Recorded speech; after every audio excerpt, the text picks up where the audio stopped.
ragaan siqanna ragaan ina siqannu halkan isin hundinuu ni beeytanii mana isaatti gargaarsa bullee toora isaatii akka amma jirru kan adda ayyaane rafneeti kaanee guyyaa asirii hoggaa sa'a sagalii rifeensa kana qirachaa ture anaa fi bayaan fa'aa wajjin jira mana rifeensaa keessaa murtiin osoo naan bilbiliin dura taras deemu kan inni bilbileen kaafne yaani badhaasaa guutaa akka wanta kaampaas akkasuma eeggadhu barreeffama kana dubbisaa na wajjin murtiin amma biloog na godhee bagumaan barreeffama na kaafadde ammoo osoo inni biloog na godhin akkasuma qabadhu eeggadhu.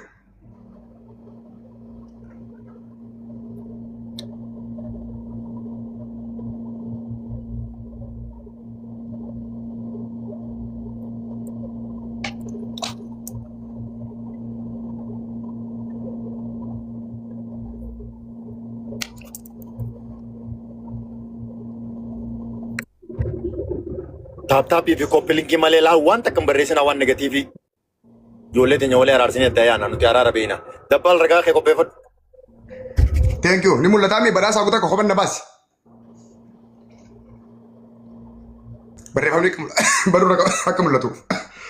Okay, barruun akka mul'atu yeroo tokko Profeesar koo isin buusaa yeroo tokko isin deebisa. Yaa kallattumaan nama inni danda'ama osoo nama buusuu baattus. Laa hin danda'amu manni wanta ta'a. Okay, itti Bado gutu Aye, bado kan naadu bisa, naadu bisa. Booda gaije jarri kalbiin sun sheerii qabdii beeyta kaasa silkii nama na sinjee. Thank you. Asman ada pada malle. Akasman naaf sih mas kabiratin sih kan na.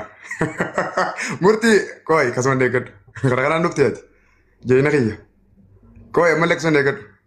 Fidet.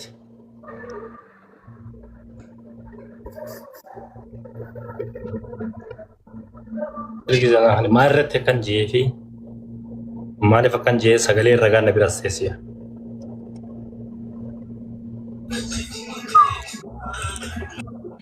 Irraa eeggadhu. Abshir ni eeggadha. Muutu godhadheetiin eeggadhaa. Okay, berasa anak lagi nanti.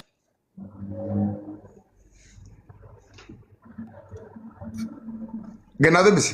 Selma gak bisa. Ati qorattee garuu waan san maal jettee gaafatte amma gahee jira irraa cufi khalaas.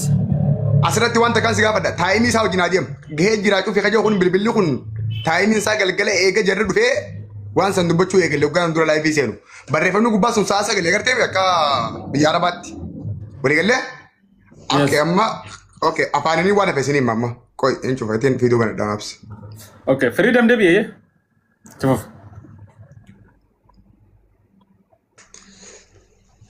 Okay, guyyaadha sa'aatiin kun taraa lama bilbila akkuma isin agartan miseengarii diimaa mul'ata ani hin kaasa. San booda miseejii na godhuu eegale. Jarri kalbiin sun sheeringii qabdi. Kaase silkii nama na fardiidha naan jedhe. Osoo mataa gara jiruutiin silkii irraa kaase. Anaa fi bayaan fa'aa wajjin jira. Sagalee waraabbii naa kan naa kaja'u naa inni akka saayibaatti hojii yaa jirra waan ta'eef ani sagalee rikoordiin goone kana isheen sitti himaa masuma naa qabatu. Silkii laawut godheetiin wajjaase. Jarri sun ni kijibanii naan jee awwa murtii jarri kun jarri eeda mana kiyya gargaaraa bulli sun kijibdoota naan jee akkamitti kennaan ilma ijoolleen isaan fidan sun ijoolleen isaan fidan sun laal ammallee ijoollee milishaatti kaja'u ani illee jenne ammallee jenne ijoolleen isaan fidan sun ijoollee isaatii miti intalti sun jaartii milishaati. Afaan murtiitiin awwa murtii kamitti awwa bayaan dhageessa awwa murtiin jiru ijoolleen sun ijoollee isaatii miti ati yeroo jarri ni kijibaa aanee fi isaan walii galanii 150 sheerii waan san dalaganii kunoo bayaan na walbaasi bayaan dhufee jira bayaan ubbannaa na walbaasi yoo ragaa ta'e. Naan namaan barbaadu turtuma haasa'u malee namaan barbaadu naaf fidata. Naabas tokko lammaffaa. Bayaan ilillii Okay ayyee darbee jira naabas. Bayaan wal bira hin jirtanii? Achi booda bayaan wajjin jira baay'ee mana rifeensaa keessa waliin dhaabbatu jira. Kursii takkana waliin jira. Hatta gurbaa mana rifeensaa keessa jiru illee nurraa jiru jechuudha. Bayaan ubbannaa na walbaasi. Akkas naan jee awwa murtii akkamitti kana gatte jarri kun akkamitti waan akkanaa dalaga indee deemi qoradhu naan jee achi booda qorannee yoo wanni kun dhugaa ta'e mana bannee dhukkee irraa kan walii galle ani galgala dhufeetiin asii mana bannee akkuma dalatte san Ani fadam. Isin attoota warra waan akkana kana jedhan gidduu waan akkana kana godhan gaafaan hin jedhu. Bayaan godha kamutu godhin. Murtiin osoo hin dhaabbatin oguma san qiyaa dhufe gasti. Achi booda firidamii fi safaa walitti haasee akka nama araara buusuutti araara buufna waliin jennitu ba gargaarsatti humna kennee dubbii cufne jabatti. Hoggaa waan sanee galu gubbaan naa barreesse. Gahee dhiise kaja ammallee see kana argaa kan nama si baase kan. Jarri guyyaa kana eegasuma gargaartee risiidii baaftee na ergite. Jalqaba hoggaa laayifii seenu ammaan eegaa ture. Nama eeda wajjin gargaarsa goone keessaa hin namni guyyaa kana akka isin attanii mee jira isin hundi attootaa koottaa hoggaa nan jedhu dubbii eegalu dhufe. Dubbii araaraan irra qaqqabaniitu hoggaa musaafaa wannoo wajjin jiran san dubbii fitanii boodarra gahee dhiisii jarri guyyaa kana jarjaraniitti risiidii arganii jiran ka jedhu ifumaa deebisee akkuma dhibbaa kennaf duraan naan jeessan deebisee kaaye tokko naa qabadhu. Amma dubbii gabaabaa yoo ragaan bayaan quubsaa ta'e bayaan irraa fudhattan yoo dide naafi murtii ollumaasi namni tokko kitaaba nuuf haa banu dhala teenyaan iddoo hormaataatiin haatimaa teenyaan diin keenyaan kakannaa joolleen sun joollee isaatii miti jaartiin sun jaartii milishaati jarri sun sheeringii 150 diraamaa hojjetan ka jedhu akka murtiin hin jiin kitaaba naaf haa qabatu kitaabaan qabadha tokko lammaffaa akkuma isin agartan ragaa sagaleetu hin jirre malee ragaa barreeffamaa inni mataa isaa barreessee jira jarri qalbiin sun diraamaa nurratti hojjette ka jedhu akkasuma aaneefis barreessee jira yoo kun hundi hin ta'u ta'e murtiin kitaaba naaf haa qabatu waan kitaabaan qabadhaa eenyu akkatti kasaaramu walii ilaalla. Gizee kakattan rabbi dhala nutti haa goggoisu akkasi kakannee saalli keenya ilmoon argatin jettanii kakattan Okay, boy, Mr. Hamza. Okay, Murti. Na odoo ka kunduran keenya kanifo odoo ka kunduran Magaalaan Murti halii Kosovo fiilis inatti amee jarri kana kana halii fiilis Ati yeroo sana amee nama isbeen addiisa. badhaasaa wayii fi sinjee wayii yoo dubbiin tun akka xumuramu Oi, badhaasaa keessaa bahi meeti. Murti. halii fidhiis Murti. Okay, Ayyee. Murti. Obboleessa kiyya waan ati dubbatte reefu jaartii milishaatii ilmaan kasaatii miti kan jedhu kun kan gartee warri sheeringii qabanii fi sheeringii qaban immoo haja'u ka barreeffamaan amma reefamu dabbal garsiise san sawwaan biraa booda gaaffii hawaasa tattee aantu waan taateef san akkasuma naa dhiise amma waan ilmaan milishaatii fi jaartii milishaa faamilii namaa qulqulleessuu barbaadna waan ta'eef Thank you. haqa obboleessa keenyaa barbaadaa jirra waan ta'eef guyyaa kana feesbuuk isaatti irratti illee inni rabbi irra nu dhiisee jira waan ta'eef waan san jalaa qulqulleessuun dirqama taati. Ati jaartii milishaati waan jiru afaan keessaa sin baane illee murtii. amma laan reefuu xiqqoo isaa kan itaniifiti taayimiingiidhaan irraa baastan akkamitti akka inni Hanga barbaadde haa ta'u hanga barbaadde. waa galatoome obboleessa kiyya gastirra waliin bulle manni bulle kiyya na dhagaye na obse wajji bulle kiyya ol na guddisa asitti akka namni hundi argutti gastirra waliin bulle maallaqa sanguuraa bulle inumaa dudiddirii goonee joollee bilbilee yaamnee 50,000 waan hirmaachisu hunda hirmaachisnee achirra bullee baane amma ganama sa'a 10 riibaa kana almost qaatiraa bullee sa'a 10 riibaa kee akka rabbi na beeksise nama 3 na wajji jira yoon kijuu nama 4 amaanee 4 namni 4 na wajji jiru kuni maammee reefu asirraa gabbuusan sun tokko jee Abdusalaam Fadis nama jaamu nimni itti sheer godhanii finna tokko hajimmaa san maqaan isaa eenyu hajimmaa san nama 4 dhiira jajjabduun na wajji jira Abdii nafsooti kasii wajji jiru tokko. Abdi Nafsoon na wajji jira. Thank you Bayaan.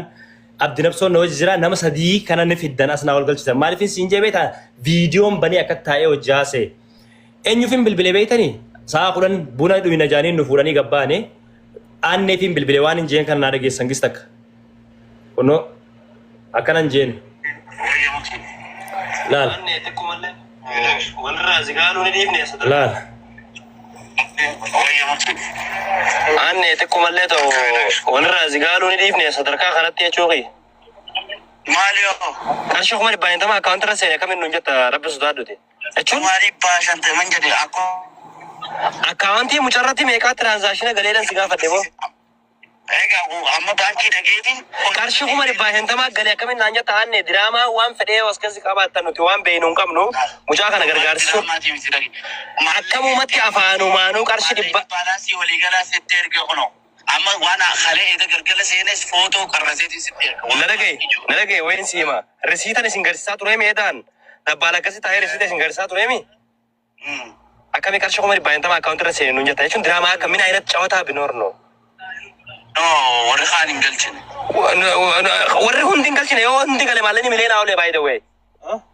yoo gale gaa kasii olii barnama. Na dhagaye. Waliigaltee keessanis hintu beeka akkuma eeda isin tahaa turtanirraa'u. Amma wanni nan hubadhe wanni naa gale tokkoffaa hirmaannaa kanarratti hirmaatu kiyyaaf dhiifama naa godha. Badiin tiyya waan isin irratti hirmaatan kana seenuu kiyyaaf obboleessa kiyya. Okay, amma qarshii 150 naa hime laata deeqaan murtii akkuma dabbal dhaabaa turetti yeroo takka si dhaabaa obsa mataa luliin dabbal no way naa bara dubbiin adiisa murtii amma kasi gaafachaa jiru waa'ee tiraanzaakshinii baankii seeneeti baankii bakka dubbiin irraa kaateen siifiduu deema ittiin deemu jira. Na obsi habiibii kiyya laal tiraanzaakshinii baankii seenee fi maallaqa sheeringii qabaniif kana odoo hin taane jaartii fi faamilii ijoollee tanarra naa deebi bakka tanarra qulqulleessinee hin jenneen yoon anan jecha murtiin ijoolleen sun diqaala je'ee yookaan tamilishaati je'ee quraanan qabadhaan siin jee barnoo quraanni kana nuuf sana malee tan baankiidhaati ijoolleen diqaala ijoolleen tamilishaati jennaan jaartii tamilishaa ijoolleen takaraa jaartiin sun jaartii milishaati ja'an yoon an je'ee jiraadde quraanni rabbii kana dhala dabbal muutii qabatu dabbal muutii raakaasin namni tokko dabbal muutii raakaasin nama mabuudha quraana sannaa qabata dhaggeeffadhala jaartiin tun jaartii milishaa ilmaan kun kasaatii miti afaan keetiin hin jenne.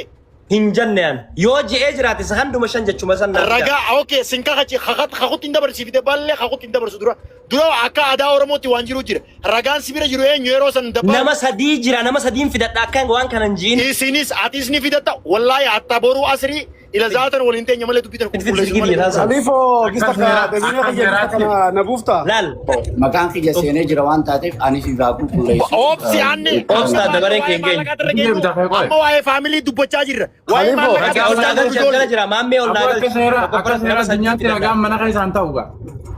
laal Akkuma seera addunyaatti ragaa yoo mana keessaan nama sadiin jeeboo nama sadii ani kan hiriyaa ta'e san naseetani Abo bada Khalifo gisa kana dagai dabina laal gisa kana jette Khalifo hattun ka faana baate khuu mudatte jani ragaani amma wamolinu beenu heddu jira wayna karansi goda ragata akasi goda akasta sunu numa jirti beitani sadifu ragana matin barbaachitu bakka sanin geenye salata gumagee salatani amma wama qabde kana hanu qulqulleessani ani murti guuta wanni jechuu barbaadu hin jenneeje hayyee murtii keenya yoo jechuu baatte hoggamee dabbaalti si qabanii si gaafatan maa haatee fiigda maan wanni kee fiigee fi waan bakka san ta'u jiru san namni tokko gizee mana isa dalqabarraa akka itti dhufte amma nuti lachuu mana namaa jirra namaan nu hidduu jira laal bakka itti haasanii fi akka itti haasantu jira wanni mana dabbaalii deemee fi bakka sanitti wanni yaadamee dhufeetu inni nu waan Osman silaa isaan je'ee jira dheewuu dhaggeeffadhu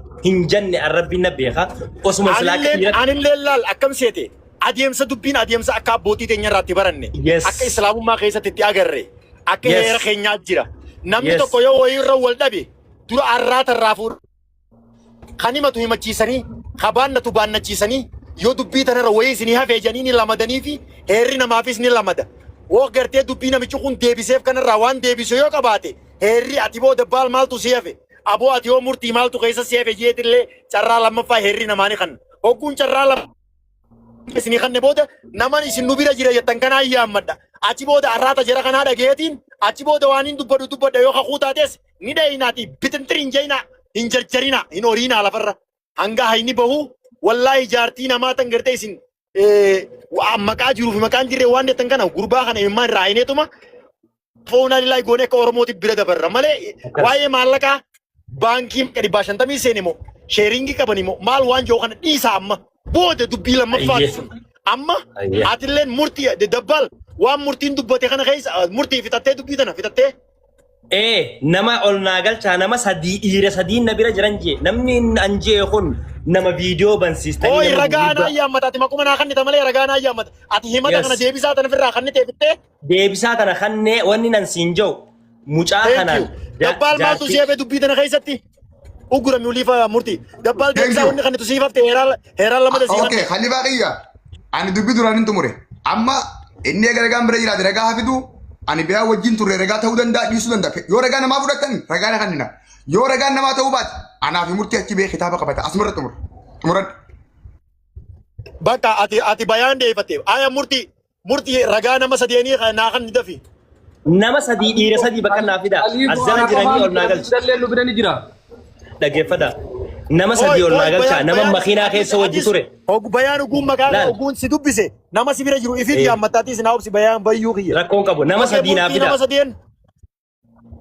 Maammee Boos. Mucaa jira ol galchaa ka tiktookin isaa Maammee Boos jaa. Taaka. Lamaffaadhaa. Okay, Maammee ni galchaye. Taaka. Abdusalaam eenyu jaa maqaan isaa Maammee beekaa sadeenu. Kun ka warra Jimmaa sana eenyu maqaan isaa? Lama. Bayaan eenyu itti tokko reef maqaan isaa? Irra dawwaltee yaamta. Abdiin Absoo. Abdiin Absoo fidaa ol. Sadeenuma kana naa gaafadhaa wajjin makiinaa keessa Aya. Laali Khalifa Mutakka waan jiru yeroo isaan gartee haasoo kana Akka manguddootitti usmee maal na gargaarta akka manguddootti maal dubbachuu gargaarta. kanatti waan takka waan isin jiru akka nama gartee achi jala jiruut fakkeenyaaf ogguu mana banatan wayii namni lama sadi isaan jala ta'an reetuutu jala jira. Manaa miti bar makiinaa keessa teenye silkiinaa sooyne. Okay. Waan makiinaa keessa silkiinaa saamee bar. Okay, ayyee. Amma ragaan karaa gartee dabbalfaanis isaanis nama gartee yeroo inni silkii haasoosan jiru haa fidanii bultiinis nama gidee san isa bira jiru. Ittiin kannee innaa ittiin kannee. Okay. Laal ittiin kannee. Manguddoodha jarraa hanna. Tartiiba sanarratti Khalifoo akkasirratti jara gartee laayifii yeroo isaa waan kana jechuun afaanii bahu jiru. Bar misenjeraa waa walii dawwalan yeroo kun amma kan ragaa barbaadu jiru kuni waan bilbilaatii bar. Amma gaajjara Waan bilbilaan gisee dabbaan rifeensa cirachuu jiru. Waan gisee dabbaan rifeensa mataa cirachuu jiru kaasaa hojii jalqaba irraa dhagayaa turretti. Silkii kaasii jeenis jira kaasee silkii jaal dabbaan silkii laawud godhee jertee waa'ee haaskaa kana dubbatan yeroo sani maamillee wanta murtiillee namaaf bira jira dabbaan illee namaaf bira jira waan kana aya bayyuu taakka bayyuu si qabadde karagaa dabbaal dhiyeessite nama si bira jiru bayyaan nama tokko nama yeroo sa hojii jirreettanii yaaddu ha dubbii tananii dhageettee yaaddu nama kudhanillee taatu dhiyeessi murtii atillee ijoollee san ijoollee ati nu kannite san abbaa Onnaa galchaa kaas jala jiranii. warri mudireetota Okay, Maammeen hin galcha. Maammeen immoo sadeenuu siif galcha. akkasii miti dura gartee difeendiin ragaa difeendii osoo taane himataatu jira dabbaalii gartee dubbiin sanii hoggaa gartee warri waan ati dubbatte san ragaa si ba'u dhufee waan san warri ragaa ba'u dhufe booda warra san atis warra gartee difeendi si godhu haa yeroo sanis si bira jiru fidda saniifuu ka dura abbaan fadhe arba gochuudhaaf kakatee kitaaba qabateeti ragaan ba'uu deema ana akka kachiisa ragaa ana akka kachiisa akka aadaa teenyaatti ittiin kakachiisaa dhiisaa kaa'isin. Fidaa ol galchaa. Ragaan harkaan kitaaba qabateeti akkasitti kakatee waan dhageema sakkara akkanuma safaataan hin jirtu. Khalifo. Yoo. Ani islaama dukhiyya garuu isinirrallee beeku wadduu wal kakachiisu biqilullee gaarii miti. Maaliif jennaani dubbiin fagalaa murtii guutuu ijoolleen xixiqqoo hundaatu ragaa irratti ba'aa jira nama meeqatti kijibee ragaa meeqa akkana godha akkana isin godha. Amma namoota na wajji wal dhabee dhufaadhaa waggaa. Murtii waan Humbaduu ni beektan akka inni wajji wal dhabee gabu waan akka yeroo kana yeroo yeroo kana Khalifoo laal amma kana hin godhina. Sirrii miti. Humbaduu kiyya siin qaba. Khalifaa siin qaba. Katarratti naa obsa yeroo kana. Mee obsaa obsi na himattanii hoo na himattanii isin manni kanaa maali? Maali manni kanaa? Khalifoo dhaggeeffatu. Yoo ta'uu taate namni hanga dabbaallee hin jiru. An dabbaalaaf inni hantuuta fi bashoodha. Garuu immoo wallaahi bakka inni abbaa fedhe haa ta'u bakka inni waa dabbitti hin dhaha malee murtii guutantu hin eewu murtii guutuu akka inni waa balleessu wallaahi nama guddaa kan kabajaa Amma turumbaduu as keessatti ijaarsamoo. murtii obsigaa. No, turumbaduu naafisii wal dhaba qabna kaa obboleessa kiyya amma laan dubbii kana. Wallaba qabnu naafati jaartii wal jalaan fuune wasana waliin qonnu. Osoo yoo dandeessee garuu waan yeroo takka akka manguddoon tun laaltu akka goote. manguddoota adda isin qabna yeroo takka. Ayyee Khalifoo dhaggeeffatu an sirraan gabbu'aa. Turumbatu kan si qabachuu dandeenya Si qabachuu dandeenya. Sirraa hubatuu bu'aa dhaggeeffatu. Turumbatuu hin dandeenye qabu. Ijoollee waan sodaatin alaa. gabbuu Wallaahi haqa rabbii sodaanna malee ilma namaa sodaanna as Ni keessatti. kijibdan wallaahi ni kijibdan. akkuma Sodaatina dhugaatii maanaam. Murtii guuta waa hedduu balleessee murtii guuta waa hedduu balleessee dhaloota isa boodallee balleessaa jira dhugaatii himaa. Booda dhumarra dubbanna kaasan murtii guuto waan akkanaataa ni balleessite dhaloota balleessite biyya laayite. Sana fennee deebiin. Booda murteessine ree ammaa miti. Khalifoo ammaan tana bayaanii fi dabbal nama isaan bira jiru kagartee yeroo san jiru himanni kun isaanirraa waan ka'e jechuudhaaf jarri san haa dhiyaatanii jara san dhiyeessaa. Kanumarraan jiranis oguu dubaa booda irratti yoo dabbaal haqa namaa nama dhooysees yoo murtiin haqa dubbii dhooysees isaan lameeniin haqa akka aadaa teenyaatti itti murreeti gorfannee biraa deemna malee amma odoonii fi dubbachaa jirru yoonii fi gartee waan silaa booda jennu amma jenne akka nama gartee dhaabbata tattaahiyyaatu qara eeguu gattaa waan qara dhabuuti booda murtiis taatu waan jennuun namni hundi carraa fudhatee jennaan yoo